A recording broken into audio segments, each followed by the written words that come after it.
What is going on, everybody? James Hancock here. I'm back with the box office breakdown for March 15th, 2026. The Academy Awards are this evening, and typically major releases avoid competing with the Oscars, but there were a few new releases that are worth discussing, as well as the re-release of a classic, which I'll get to in a bit. But the most exciting news is that Project Hail Mary is absolutely fantastic. I saw it 2 nights ago in an early access screening, and I'll leave a link to my review down in the description below, but we'll have to wait till next weekend to see how it performs once it goes into wide release. So, I met an alien. He's kind of growing on me. At least he's not growing in me, which was a concern for a little while.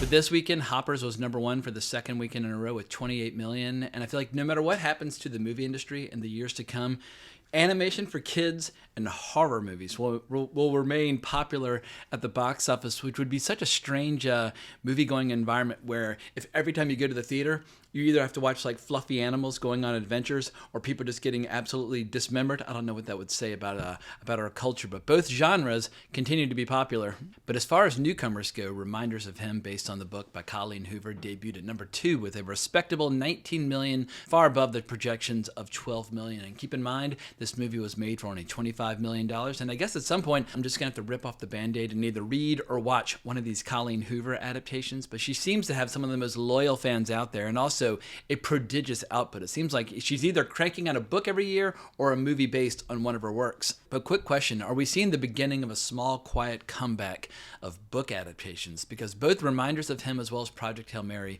were adapted from best-selling books. I'm not an astronaut. If you don't go, you die.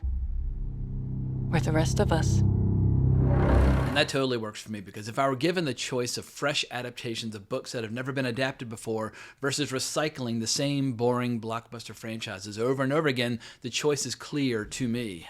And speaking of fresh original movies, the new horror film Undertone opened at #3 with 9.3 million. And keep in mind, this movie was made for $500,000 and then acquired by A24. I'm seeing rumors that it was acquired for anywhere between 3 and 4 million. But whether you're talking about the success of making a movie for $500,000 and selling it to A24, or A24 risking 3 or 4 million on a movie and then having it open at 9.3, I think both parties can be very pleased with this result, because if it's making this much money in the theater right now, it's going to do even better on digital. And as I said in my review for the film, I think the film might even be more powerful if you watch it by yourself alone in the dark with really good headphones, because it's a horror film which relies upon gimmicks, probably too unkind a word, but it relies upon the technique or the device of really leaning into sound design in order to sell the horror, because it's a low budget movie. They don't have the money for elaborate special effects. It's like, gore, makeup, etc. So they go all in on sound. And for parts of the movie, if you just close your eyes and listen, it's going to scare the shit out of you. And some people don't like it, but that's fine. With a low-budget movie, not everybody needs to like it. I really enjoyed it, and I should also just acknowledge that this past week I saw 2 new releases that I liked, and I've been basically just a fountain of negativity throughout all of 2026, talking all kinds of shit about all the terrible movies that have been coming out. So it's nice as a movie fan to go to the theater and have 2 good movie experiences in 1 week. Statistically, it's very unlikely that I'll get to enjoy that kind of experience again anytime the rest of the year.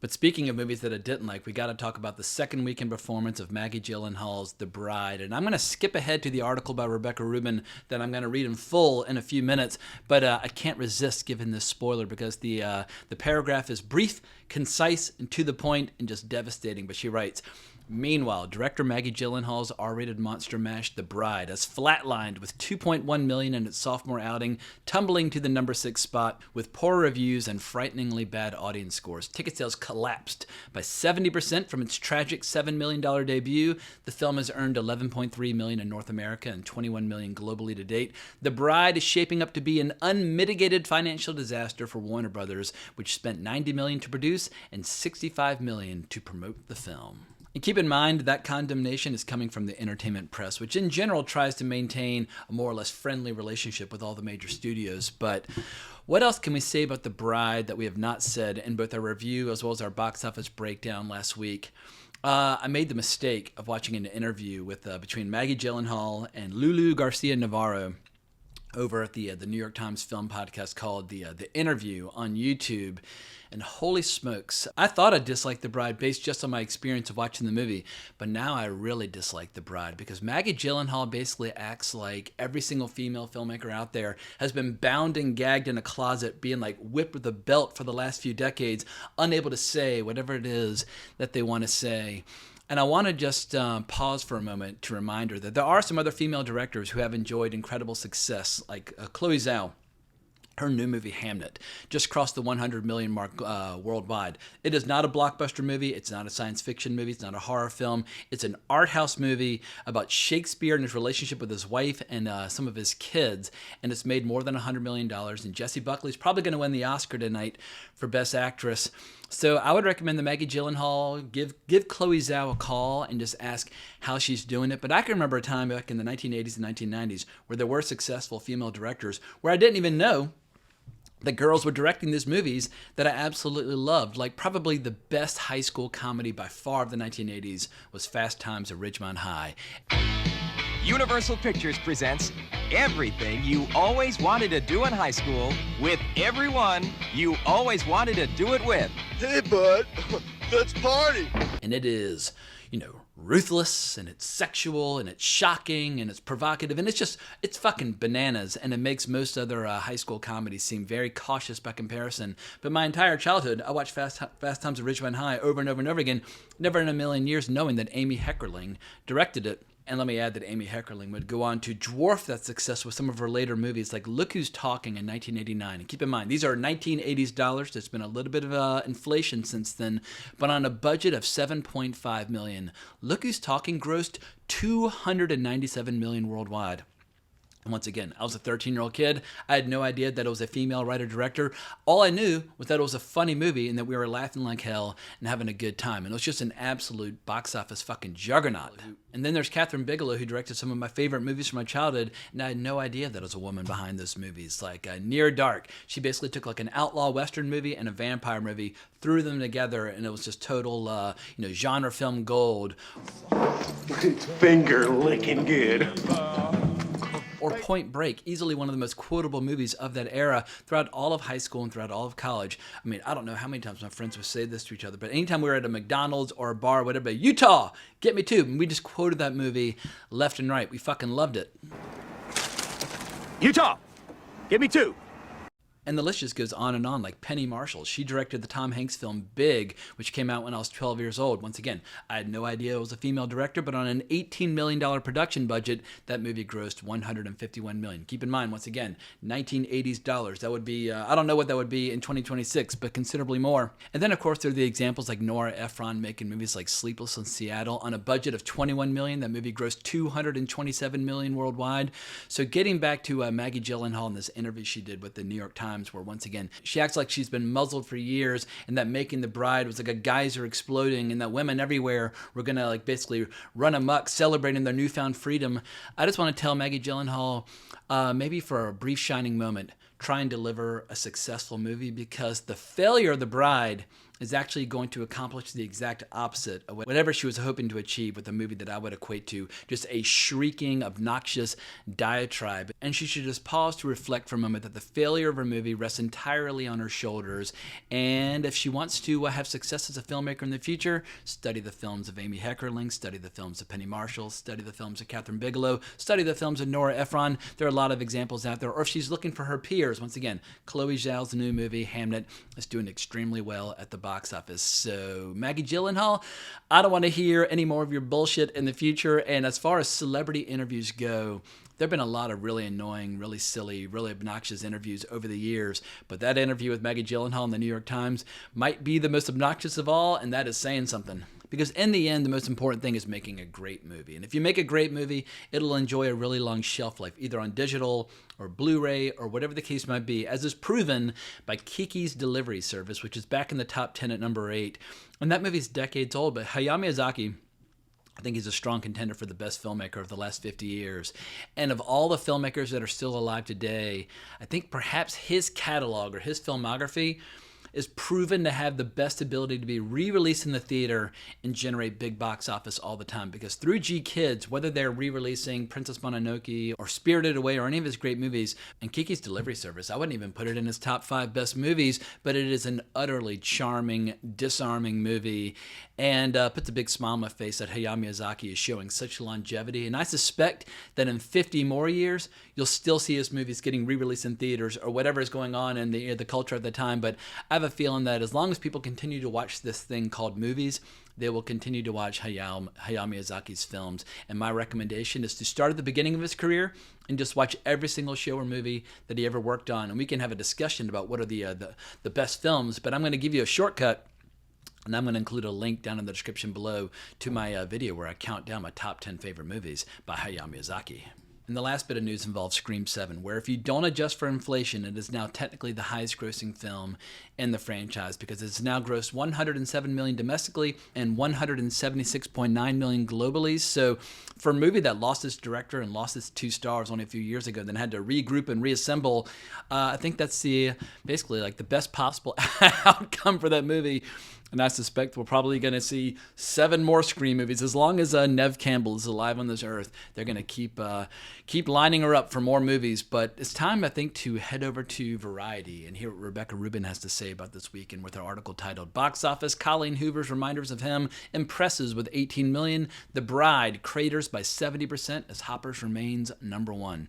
Colleen Hoover is once again proving her box office prowess. Universal's romantic drama Reminders of Him, the author's latest bestseller to land on the big screen, impressed with $18.2 million from 3,402 North American theaters in its debut. Those ticket sales are notably above pre-release expectations of $10 million to $12 million. The film earned $10 million from 56 overseas territories for a global tally of $28.2 million, a solid start against its $25 million budget.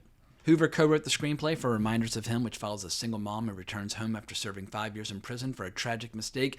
Audiences were mixed, giving the film a B grade on CinemaScore exit polls.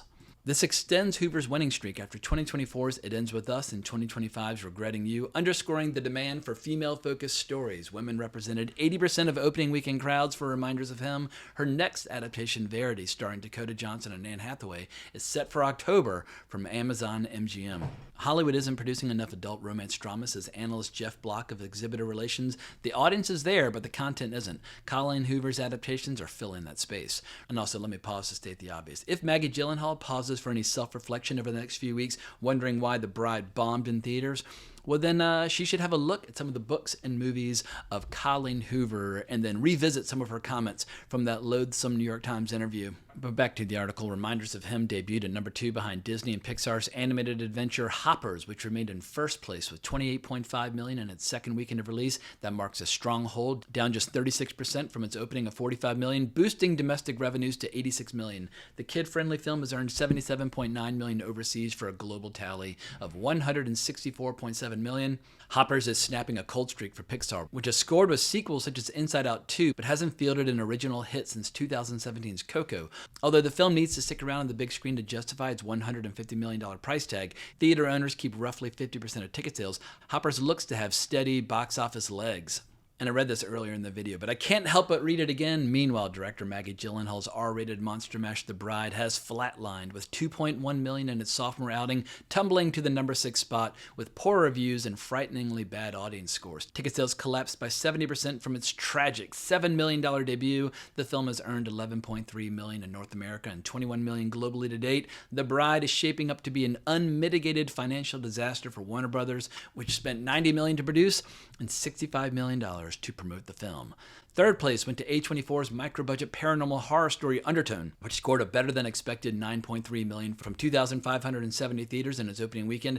It's a killer start for the R-rated film, which A24 acquired for approximately $3 to $4 million. Written and directed by Ian Tuason in its directorial debut, Undertone follows a podcast host who uncovers terrifying recordings when she moves home to care for her dying mother. The movie has a C grade on CinemaScore exit polls, which is typical for a genre that leaves moviegoers feeling deeply disturbed. This is the kind of original horror filmmaking that makes the genre interesting and unpredictable, says David A. Gross, who publishes the box office newsletter Franchise Re. The movie is succeeding on storytelling talent and fresh faces. And let me just add to what he had to say. It's actually scary. It gave me the heebie-jeebies, as I mentioned in the title for my review, so I'll also leave a link to my review for Undertone down below. But I think it's well worth a look if you're a fan of the horror genre. Another scary movie, Paramount slasher sequel Scream 7, added $8.3 million from 3,243 theaters in its third weekend of release. Despite mixed reviews, the film has generated a mighty $107 million domestically and $176.9 million globally. Scream 7 is officially the highest-grossing installment in the long-running franchise, overtaking the lifetime tallies of the original 1996 Scream, $173 million, and 1997 sequel Scream 2, $172 million, not adjusted for inflation. The weekend's overall attendance is slightly above the same period in 2025, up 70% from a year ago according to ComScore, but ticket sales are still roughly 20% behind the pre-pandemic average. Moviegoing is expected to get a major boost when Amazon MGM's space set adventure Project Hail Mary, starring Ryan Gosling, lifts off on March 20th. Then the box office should kick into high gear with Universal's The Super Mario Galaxy movie on April 1st. We are on the cusp of an impressive debut for Project Hail Mary, predicts ComScore's head of marketplace trends Paul Degarabedian, and then we can look forward to April, which will reinvigorate the marketplace. Now, as far as this upcoming week is concerned, the only new movie I'm seeing is Ready or Not 2, Here I Come. I think that's the title for it, and hopefully it'll be as fun and entertaining as the first one. But real quick, just as a way of wrapping up this video, I'm not going to have a chance to do an Oscar reaction video this evening because I'm going to be doing some work for my accountant. It is tax season and everything is due at the end of this evening, so I'm going to watch the Oscars while doing some accounting. But my Oscar ballot, I'm not going to make predictions because I suck at predictions. I'm just going to say who I want to win in every category. I'm just going to try to will this into existence. But as far as understanding all the various forces at play, and it's basically like a high school election, people voting for their friends and hoping they'll do well. But with the Best Picture category, I would be happy if it were either Marty Supreme or Sinners, if it were to take away the Oscar from one battle after another. Best Director, I'll go with Josh Safdie for Marty Supreme. Best Actress, Jessie Buckley Hamnet. Best Actor, I don't know if it's going to be Timothy or Michael B. Jordan who wins, but I wouldn't mind if Ethan Hawke were to win for Blue Moon. Blue Moon had niche appeal, but I thought it was an excellent movie by Richard Linklater, and Ethan Hawke, he's an old-timer at this point. Give him his Oscar, and so he can retire with his dignity intact. Best Supporting Actor, Delroy Lindo from Sinners. That works for me. Best Supporting Actress, I'll go with Inga Ipsdottir Lilliaeus, if I'm saying that at all correctly, from Sentimental Value. Best Adapted Screenplay, I'll go with Begonia, screenplay by Will Tracy. I thought that was a pretty clever movie. Best Original Screenplay, I'm going to go with Blue Moon. While I'm not into classic musicals and that sort of thing, Richard Linklater for about 2 hours managed to make me interested in classic musicals and all the behind-the-scenes drama, and I think it was one of the most intelligent screenplays of 2025. Best International Feature, I'll go with Sentimental Value from Norway. Best Documentary Feature, my favorite documentary was not nominated, which is Secret Mall Apartment. So Secret Mall Apartment, you get my Best Documentary Feature Oscar, even if you didn't get nominated. Best Animated Feature, I didn't really see all these to completion, but I'll just go with K-Pop Demon Hunters because my niece would want me to say that. Best Cinematography, let's go with Marty Supreme, Darius Konju. Best Film Editing, let's go with Marty Supreme again with Ronald Bronstein and Josh Safdie. Best Original Song is obviously going to be Golden from K-Pop Demon Hunters. I have one niece who hates the movie but loves that song, and I have a little sister who's in her 20s who's still singing that song. That song was an absolute phenomenon. Best Costume Design, let's go with Kate Howley from Frankenstein. Or you know what? Fuck it. Let's go with Ruthie Carter for Sinners. I really enjoyed that. Best Casting, let's go with Sinners again. I enjoyed that cast. Best Score, let's go with Sinners, Ludwig Göransson. Best Makeup and Hairstyling, I'll go with Sinners again. Best Production Design, fuck it, let's go with Sinners. I wouldn't mind if Sinners were to be a clean sweep because at least Sinners was an enjoyable evening at the movies. I saw that twice in the theater. It's got killer tunes. It's got great comedy. It's got sex appeal. It's got violence. It's got horror. It's the full package. It's a full meal, as people were saying. And I would much prefer to see Sinners do a clean sweep over one battle after another. Production design, we'll go with Sinners again. Best visual effects, Sinners. Let's just keep going. Sinners. Best sound, Sinners. Best live action short, I didn't see any of them. Best animated short, I didn't see any of them. Best documentary short, I didn't see any of them. So those are the Oscars that I would like to see prevail this evening. But let me know what you think down in the comments below about who might be winning and what might be going on at the box office this weekend and what your predictions might be for Project Hail Mary. I would be thrilled to see it do like 40 or 50 million. It's a very expensive movie, but Amazon MGM is trying to emerge as a big studio. And MGM obviously goes back to like the 1920s, but it's had its peaks and valleys over the years as it's acquired by one person after another. But Amazon has the money to make that lion roar again. And if either Project Hail Mary or Masters of the Universe can do really well, we'll see Amazon basically releasing a hell of a lot more movies in theaters. They will fill the void that has been left by Fox being absorbed by Disney, and now Warner Brothers being absorbed by Paramount Skydance. There are going to be a lot of openings and gaps on the calendar, and I feel like a smart, savvy studio with infinite resources like Amazon MGM could find some openings to make some hit movies happen. But thank you so much for listening to my rambling rant. I greatly appreciate it. If you enjoyed it, please consider liking, subscribing, hitting that notification bell, becoming a member, etc., and so forth. And I'll be back at you later this week for Ready or Not 2. Here I come, but hope everybody has a great week, but more importantly, as always, onwards and upwards.